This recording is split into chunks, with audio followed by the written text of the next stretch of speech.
Estou aqui com André Matarazzo, pré-candidato à Prefeitura de São Paulo, e faço uma pergunta: qual é o maior desafio do futuro prefeito de São Paulo, André? Meu amigo Farid, são muitos desafios.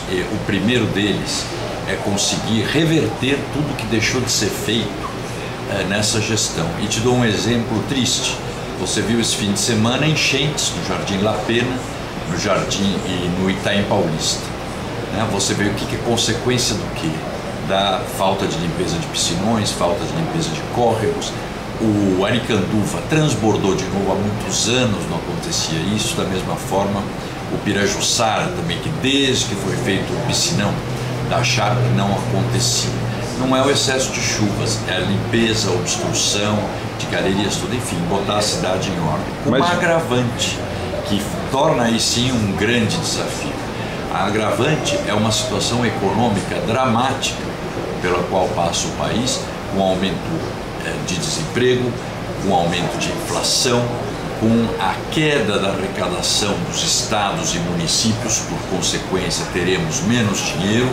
Então vai ser uma economia de guerra para nós colocarmos uma cidade do tamanho de São Paulo, principalmente com os problemas que ela tem, principalmente na sua periferia, colocá-la funcionando e para melhorar a qualidade de vida dos cidadãos. Nós vamos ter que ser muito eficientes e temos que conseguir melhorar muito o desempenho da prefeitura para conseguir fazer muito mais com menos dinheiro.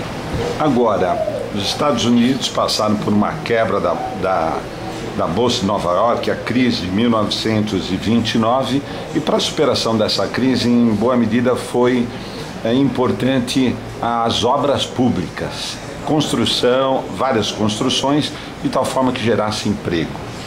Como é que você vê hoje o desemprego na cidade de São Paulo, no estado, no Brasil, cresce dia a dia? Como é que você vê essa questão do enfrentamento? Porque um homem sem o seu emprego se humilha, perde a honra. Como é que você vê essa questão delicada? Quer dizer, alguém que não consegue nem vender a sua força de trabalho para levar o sustento para casa.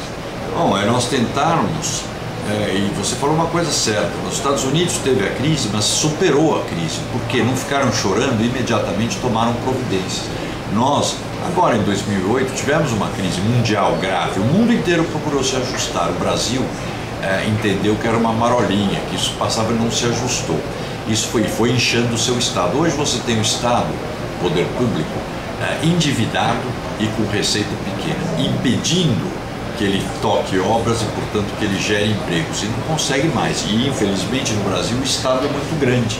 Portanto, ele era um grande empregador. O que nós temos que tentar agora é sair por alguns lados. Primeiro, o governo precisaria tomar as medidas, mas como nós não temos controle sobre isso, é procurar, como fizemos aqui em São Paulo em alguns casos, com uma lei, por exemplo, a que eu fiz, a da comida de rua, gerando empreendedorismo, ou seja, procurando abrir caminho através de atividades que dependam exclusivamente da pessoa, que ela não tenha custos muito altos para começar e que tenha um mercado assegurado. A comida de rua é um caso típico que gerou a legalização dela através da minha lei, gerou milhares de pequenos empreendedores na cidade que têm autonomia e que, portanto, hoje tiram o seu sustento daí.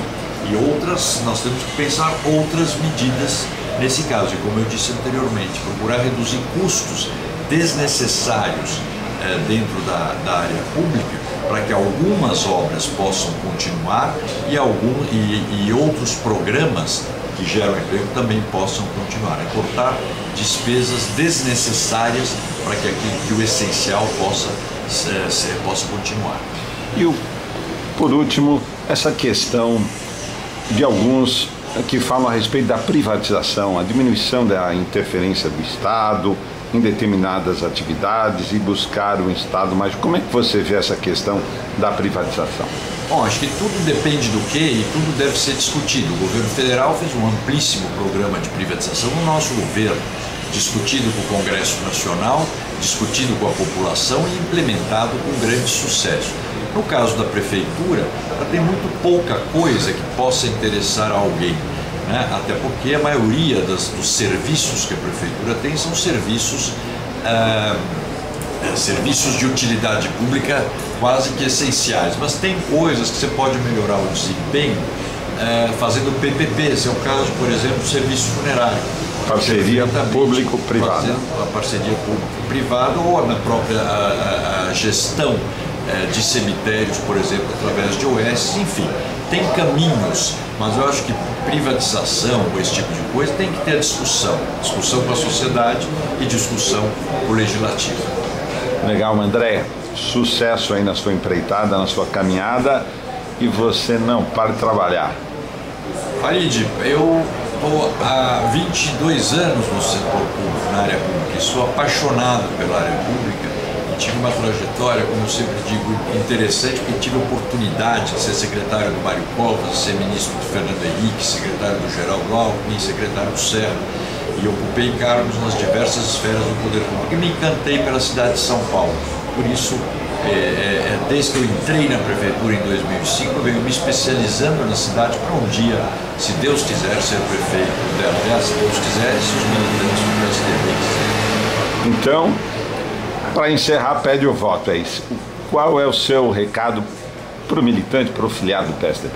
O recado para o militante, para o filiado do PSDB, ele sabe o quanto foi importante o PSDB ter passado pela prefeitura, o quanto o nosso jeito de governar mudou a cidade de São Paulo. E nós temos que voltar junto com você, militante, para a prefeitura, para deixar a nossa marca e fazer a grande transformação da cidade. Todos juntos nós vamos chegar lá. E a prévia só... Nós sabemos a data, mas repete aí a data. A prévia é dia 28 de fevereiro e eu preciso do seu voto para que a gente possa mudar a nossa cidade num programa arrojado, um programa de quem conhece a cidade, que são vocês, que sou eu. Juntos a gente faça essa grande transformação que a cidade de São Paulo merece. Valeu, obrigado, sucesso. Obrigado, Farid. Valeu.